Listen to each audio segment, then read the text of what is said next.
So hello everybody and welcome to my session on Turbocharge EUC with Generative AI. So slightly different to the usual sort of sessions where we can optimize and improve and do all these wonderful things with EUC. We're going to be talking about how we can plug in AI into our daily tasks, and I've got a bit of a tech stack and some demos we can do, and I am using Cloud PC, so apologies if anybody's offended by that.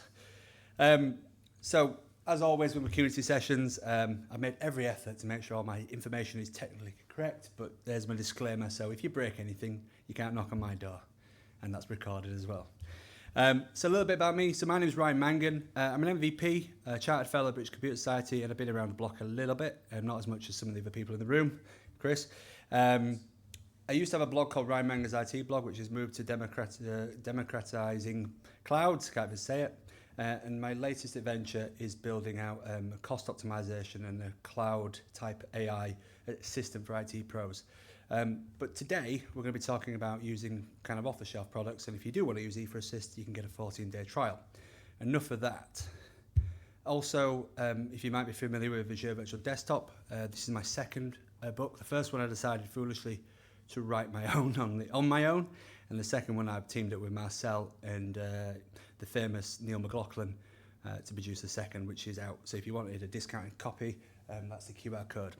At the end, here we go, at the end there's a NFC tag, so everything you see today on screen, there's a lot of scripts on here, and also the deck, so if you want to get it, it's just there at the end. You can just scan your phone and it'll give you the download.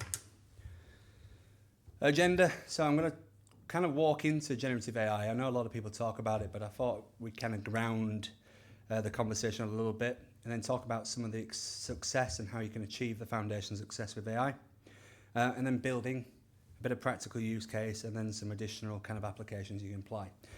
Generative AI is a framework, as a technology, rather than a solution, if that makes sense. So all of the existing technology you've got, you'd want to be kind of connecting AI into that.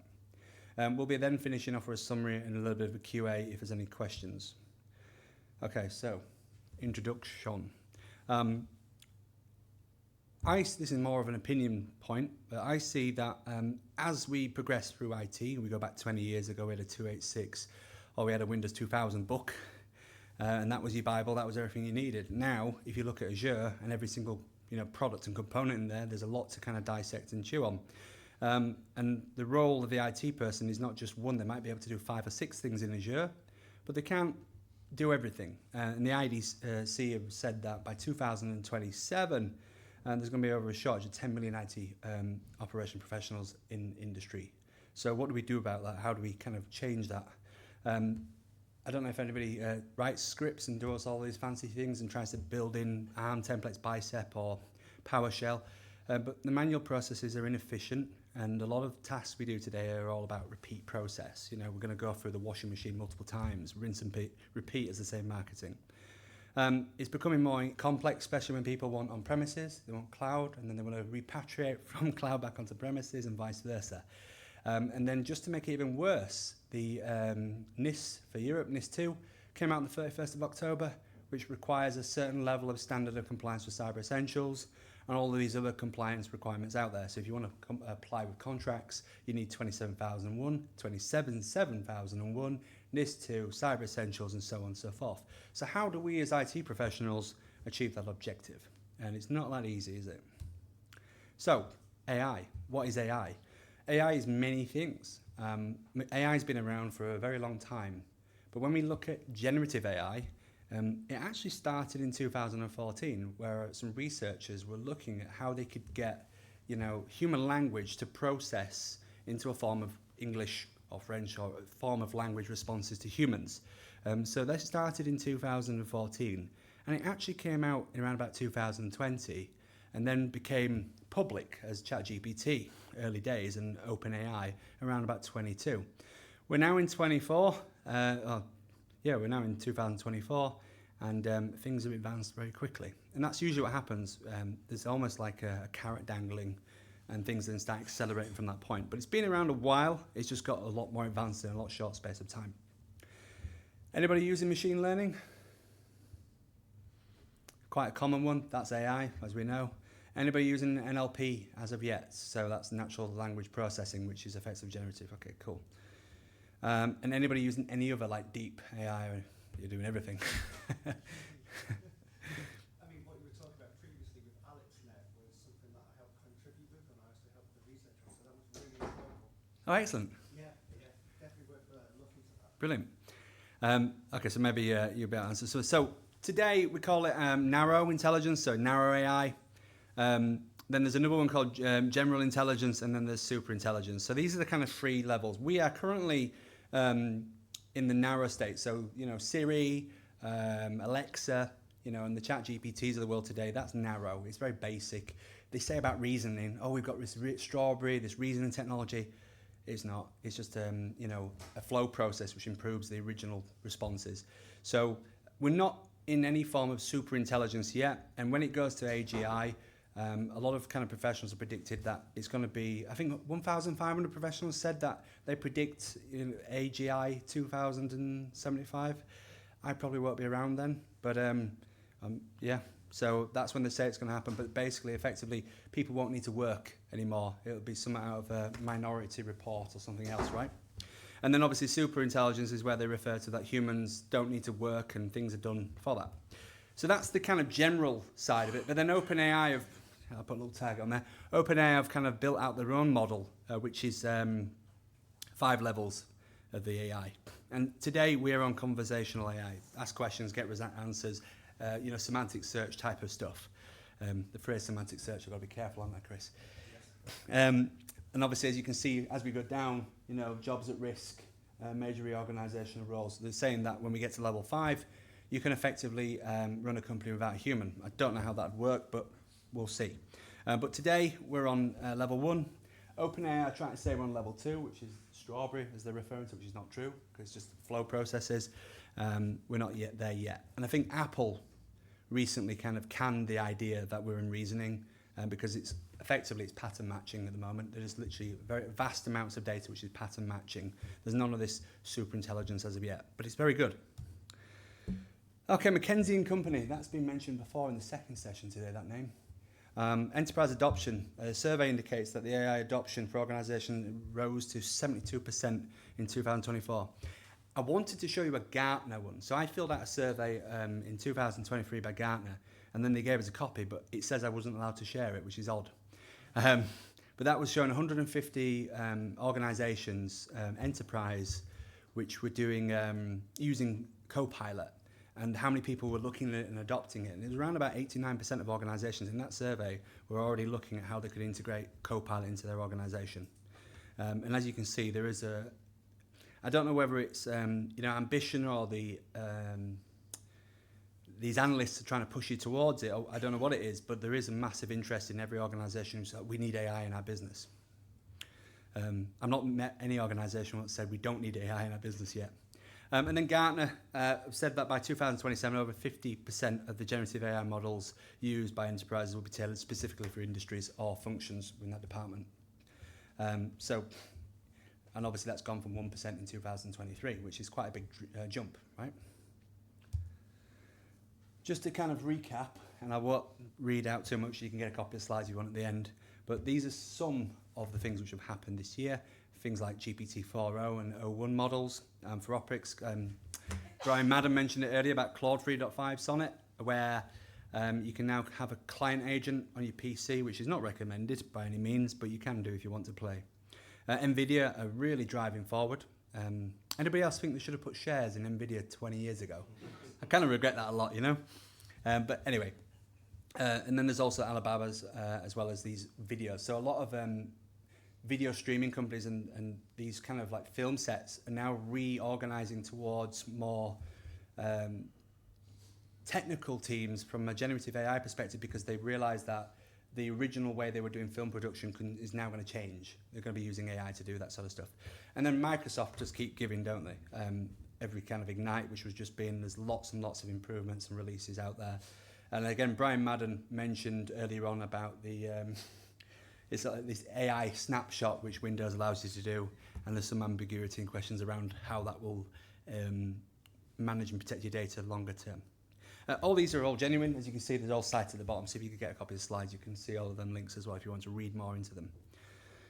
Okay, before we start on the next side, how to use AI. So we're going to walk into some kind of tips and stuff which I've attained through my process of building AI systems. The first thing is, I've improved this a lot since last time, some garbage in and garbage out. You put rubbish in, you get rubbish out. That's a simple fact in most things in life. You know, you put bad investment into a training, you're not going to get a really good trained individual afterwards. It's the same with AI. You give it a lot of nonsensical information, it's going to come back with a lot of waffle. That's just the way it works. And then moving on to kind of understandings. I like these. These are quite an interesting one. So we're asking questions in a generative AI chatbot. Like, let's say we've got Copilot. If we ask a very short question, there's much of a broader sense of how it needs to answer, so it's going to have options. So when it's trying to pattern match, it's got a wider range to answer. As you write a more in-depth question, you'll find that it narrows down the kind of parameters for it to kind of do lots of pattern matching. And it's the same with understanding. So I didn't know this until a long time ago. A German girlfriend told me, gift means poison in German. So if you obviously going to give, you say I'm going to get you a gift in English to a German, they might think you're actually trying to poison them. So that's a nice one to interpret, a good example of by not being very clear in your kind of question. The next one is, I love this one as well, it's football for all of those Americans out there. It's not foosball or soccer. Is the same thing with, when we say in the United Kingdom football, we mean actual football. And in America, they mean American football, and they refer to our game as soccer. And that's another example of, which can cause confusion if we're talking in two different, obviously English is both our language, but American English and UK or British English or whatever it is. Two countries divided by common language, eh? Well, we did kind of colonise it. I don't know how we got from potato to tomato and all that kind of stuff. It just went off piste. So just like we can have misunderstandings as human beings, AI is likely to have a more in-depth misunderstanding if we're not very clear. So when you are using AI, you need to be very, very clear on what you're asking it to do. And sometimes that requires very simple steps. And another example would be that you can ask a leading question and then walk into another question and another question, which then narrows down the final. So if you think you can just ask one question, and I will do, Guy Leach does that sometimes. If you ask one question, it doesn't mean you get the answer straight away. You need to build layers to get to that bottom. And then when we have a misunderstanding or we get the wrong answer, it's called hallucinations. And that doesn't mean that we've been drinking too much coffee and we're kind of going off piste or we've drunk too much. That is where the system is giving you the wrong answers. That's what it means by AI, which I'm sure a lot of you already know. And it is the most annoying and core limitation today when people are building AI systems. It is a limiter which impacts, the kind of the quality of the results. And that's why if you are building AI systems and you need to adhere to the latest 42001 2023 standard, which is the AI, it talks about having a human in the loop and having controls in place to make sure that you do check the results of that, to make sure that you don't kind of walk into a trap. And obviously, predictive nature, I said sequence-based, pattern-based. It is still today very much pattern-driven. And then also, it's a lot of text in a system, effectively. It's not human, it doesn't have empathy, it doesn't have emotion, it cannot behave like a human, which is quite a straightforward kind of concept as humans, but for the AI, it won't understand empathy and all the rest of it. You can ask it to be empathetic and it'll kind of come back with a templated response, but it can't feel like a human. And then also things like inference under constraint as well. So it's got better this year, but previous years, you would only had 4,000 tokens, now you can have 3,200,000 tokens and all that kind of stuff. So there is some level of constraint when you're trying to do lots of processing. The other thing as well is, I mentioned garbage in, garbage out. When you train a model, one of the challenges you have when you're training these models is that you effectively kind of giving it knowledge, but sometimes it doesn't know how to read that knowledge. So sometimes it's not always best to use the model for advanced deep training. Sometimes it's better to have the data, which we can call as a database. A vector database is one example where you can feed it information in snapshots from a search, and that helps improve the output. But it is all about refining the information to make sure there's a nice, clear response. And if you can do that, you'll always get good responses from an AI.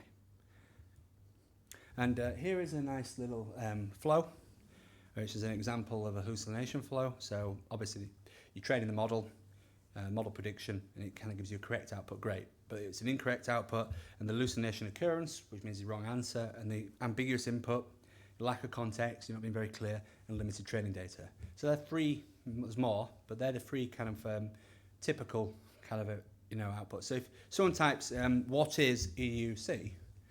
It might not give you the right answer. Don't do that. So, interestingly, and this is quite a good one, there's an article at the bottom for a research paper. A lady in Singapore entered into a prompting competition. It's not something I do at the weekend, but you can if you want. And the lady won. And the reason why she won is she followed the CoStar prompt framework. And this is one to kind of take away, is how you set out a question or a set of responses within there. So, it's content, objective, style, tone, and audience, and then the response. So if you build out a nice prompt using that framework, you're guaranteed to get a better result than just asking a random question, because you're layering what you want. So for example, like style, I'd like it in Markdown, or I'd like it in JSON, and things like that. You can kind of build out a much better response using CoStar framework. And then also, when you're creating kind of AI prompts, there's two types. There's one which is the user role, which is more about an action, and the system is more of a context, is probably a good way to describe it. So for example, you are Ryan Mangan, and you're going to deliver this session for me. And then obviously the user will be, can you deliver this session in Spanish? And then it'll obviously start talking in Spanish, hopefully. So there's various different concepts, and one here is, you are an IT log and analyst system, and can you summarize these logs? So you've got, here's a bit of context, here's an action. And that's quite a good way to remember that one. There's also, and I'm not going to go into great depth of it, but there's also like parameters. So and the reason why I mention this now is there's some scripts. I'm going to run a script which shows you processing some stuff. But effectively, you can control consumption. So the biggest worry a lot of organizations have is, hey, this generative AI is really serving a purpose. We're doing great work with it, but we're paying a fortune, and because the max tokens is unlimited, so it can go through a continual repeat process. So you are able to limit the number of tokens, and it can either cut off your response or it can reduce down the level of detail. I always love the temperature. If anybody's ever played with generative AI and turn the temperature up, it's quite interesting to see what it comes back with. That's basically how creative you want it to get. So if you wanted to kind of get something quite, like writing a story, here's one for you. You want it to write like a mythological story and ask it, turn the temperature to 9.9. It goes completely crazy. It is completely out of this world. It was completely off-piste. So if you want to kind of base it off fact, you're better off reducing the temperature where possible. And obviously the top P is more about probable. Again, it's related to the pattern, and there's frequency, and then there's also presence penalties as well. So there's all sorts you can do to kind of fine tune and tweak depending on the model. It also, all this is great, but if you've not trained the model very well, or you've got a badly trained model, it kind of just goes off piste anyway. For example, if I take two sets of the same information written a different way and put it together, sometimes it can have a massive impact on that. So again, going back to garbage in, garbage out, you always have to feed it fresh information. If you don't feed it fresh information, there's something called the model autophagy disorder, which is also known as MAD. We're not talking about mad cow disease, which it's linked to, but what it's referring to is where the AI eventually degrades over time because you're not giving it clean data. So for all those clever people who think they can use AI to train AI, so take answers from AI into a new AI, you will see horrific results because it just will not work. And here's an example of PowerShell where we've got the message and the role and the content, and then the kind of max tokens, etc. in there, nice and simple. Okay, so there's some different types of prompt. So when you're doing prompting, so you, for example, the first one's called a one-shot, where we're basically going to say translate from English to Spanish, biro equals bibliografo, but I want the answer burger. So then it'll understand that you've said that you want it in Spanish. A good example of a Spanish word converting to another Spanish word, so biro into bibliografo, which is a biro in Spanish, but then I want the answer in burger, and it gives me an answer. So that's one way of doing a prompt. A few shot, as you can see there, you can give a few examples in your question, and then it'll come back and give you the burger again. So I've said, look, a biro, a rubber, a sharpener. So you're helping it kind of refine its answer. So that's one way of doing it. So one shot, few shot. And then there's also something called chain of thought prompting. So here's an example where it hallucinates. You ask it a calculation, it comes back with 20. You tell it the answer's 20, then you ask the question again, and it gives you the wrong answer. Whereas if you break down in a chain of thought prompts, you then get the right answer, and it explains the answer to you as well. So again, it's how you present the question to get the right answer. So if you really can't be bothered, don't bother using it, because you're not going to get a good answer. It's pretty much the answer to that one. Okay, now we've got through all of that. Everybody still with me? We've had one person leave because it's mind-numbing boring, but we'll keep going. So use cases. So it's a framework. I said this at the beginning. You can plug it into anything. We can attach it to any type of process. We can take data out. We can process that data, and we can put it back in. There's all sorts you can do with that. You can do chatbots. You can do audio translation. Anything you can think of, it can do it. It's just how you present that data and get good results is the key.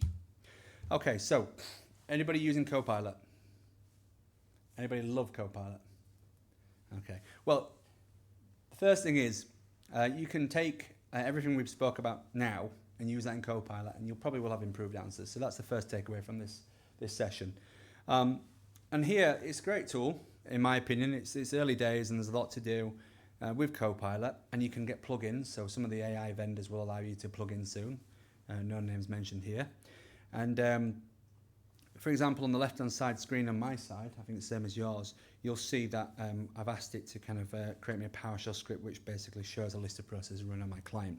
And it does a pretty good job to kind of quickly give us that information. And then the same again on the right-hand side, I've said, look, you know, how do I view all of the processes running in Windows 11? And it's shown me some different options of how to do that with command line, PowerShell, and Task Manager.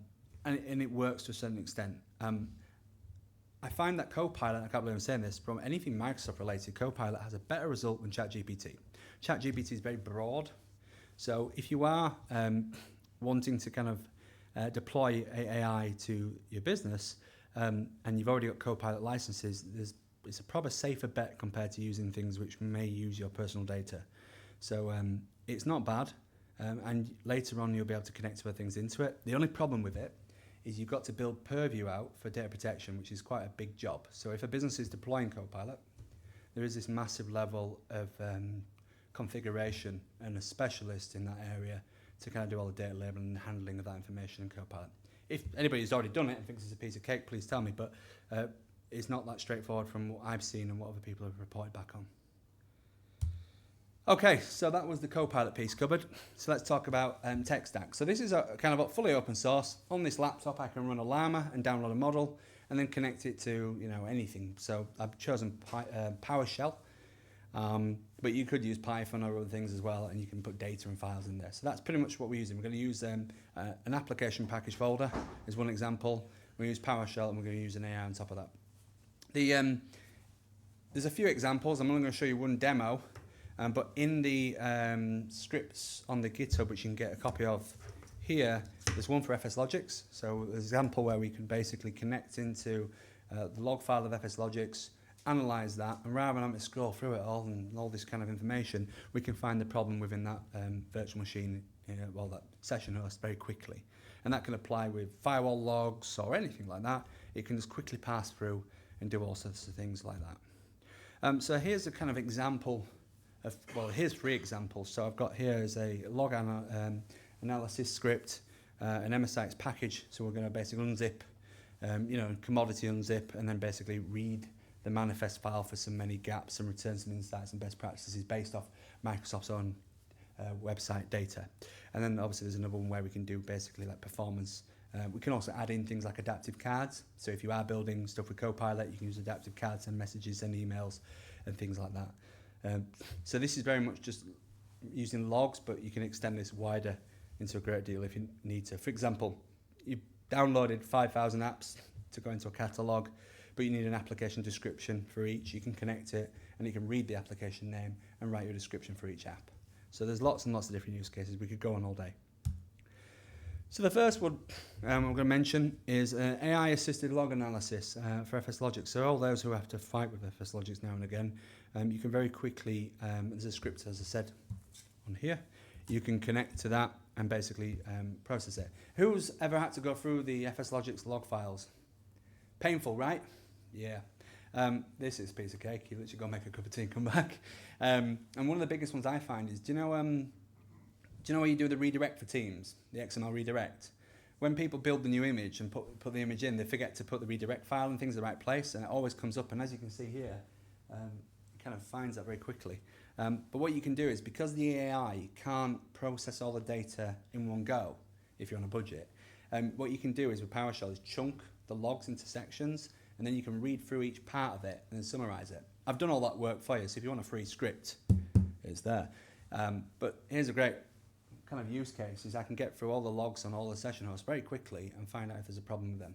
And obviously if you've got any repeat issues you've seen before, or anything which you might want to kind of find, you can do that. Another example is, let's say you've got a flapping switch, it's doing something because of spanning tree, take the log files or do a packet trace, and you can set up the parameters to look for in that. And then again, you can run the same process. So it doesn't just apply to FS Logics, you can apply this to absolutely anything.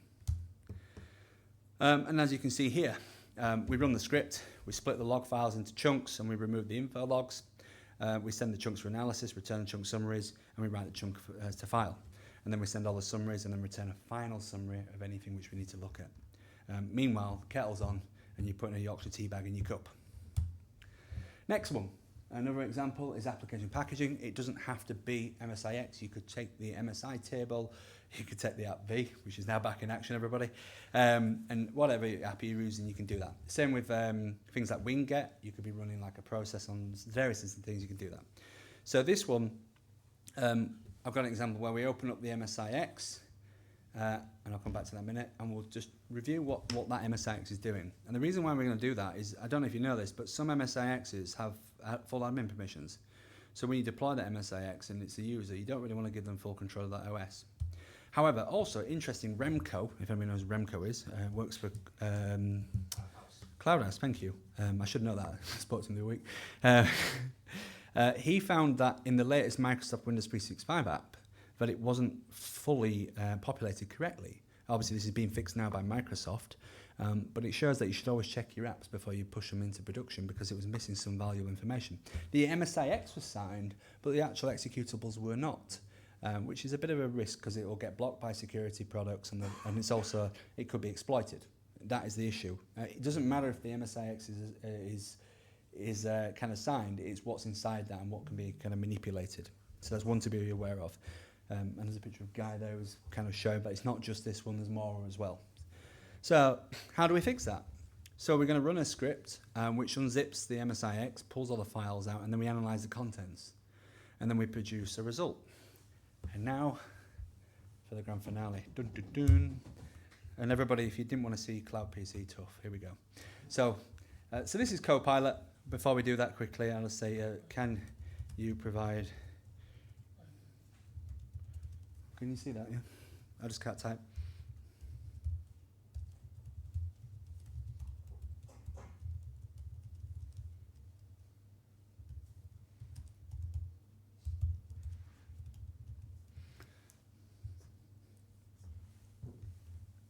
So it does have a level of technical ability, Copilot.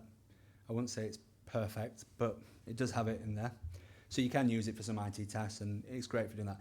What's worrying for me, though, is if you want to create an Excel document or a Word document, why does ChatGPT do a better job? Just asking, because they don't own the product, do they? It's a bit of a random one, but anyway, that's that. So, moving on to the real stuff. So here's a script. Again, you can get a copy of it here. You can see that I've set out the parameters for the AI, and I've built out this script which does a lot of stuff and then produces a HTML report. So what I'm going to do is make sure it's running. So there's my MSIX package, MSIX Hero. It's an open source cool tool if you want to kind of create some packages into app attach, etc. quickly, or review what's in that. You can use that. But what I'm going to do, because it's got admin permissions in it, there's a deliberate reason why I chose it. I'm going to run this script which connects to the AI, if it works, that is. So it expands the MSIX, which is not AI related, it's just an unzip. So there's nothing magical about that. And what it's going to do in the background, it's going to go and read all the data, and then it's going to send all the data back and produce this nice little report. And then when I open up that report, which is all kind of public knowledge kind of stuff anyway off Microsoft's website, you can then see that it's analysed the general configuration of that MSAX. And you can do this for all of them. You literally, if you had 400 apps, you could produce a report for each of these in, well, how long would that take? A minute, if that? Yeah. And then also, if you're using app attach, it kind of talks, and deliberately I chose this one for that. You can see that it doesn't handle read-only capabilities, so it's not going to work. And also you can see it's identified allow elevation, which is not really supported in app attach because it's read-only. So there's an example of using AI very quickly to whip out a report. You can do that for security or any kind of existing automation job, completions, reviewing any error codes which come back from PowerShell as you're doing stuff on the capture, whatever you want to do. So it's a nice way of doing it. Real-time performance. I'm not going to go for that one because that's a bit of a mammoth and I don't want to destroy the cloud PC.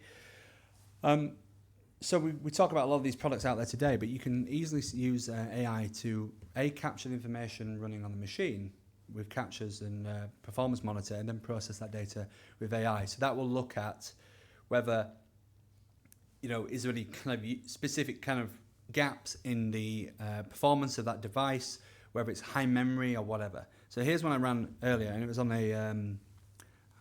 it was on a normal PC, not a VM, but you can see it goes through kind of disk read and write and potential issues. So lack of information. Disk write was high, so degradation over time, and gives you a bit of an insight. So you can connect into monitors and then get it to review back some information, which is quite useful.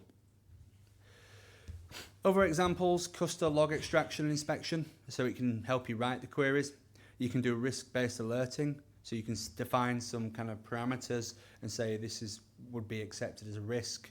There's all sorts, app compat, knowledge repository, auditing, assetting, you name it.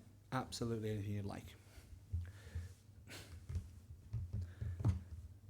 And that kind of wraps us up, slightly early intentionally to kind of play catch up on time. Any questions? That was easy, wasn't it? QR code as well, and if you want to put your phone on it and get it on your phone and save it that way, you can do as well. Thanks very much for attending.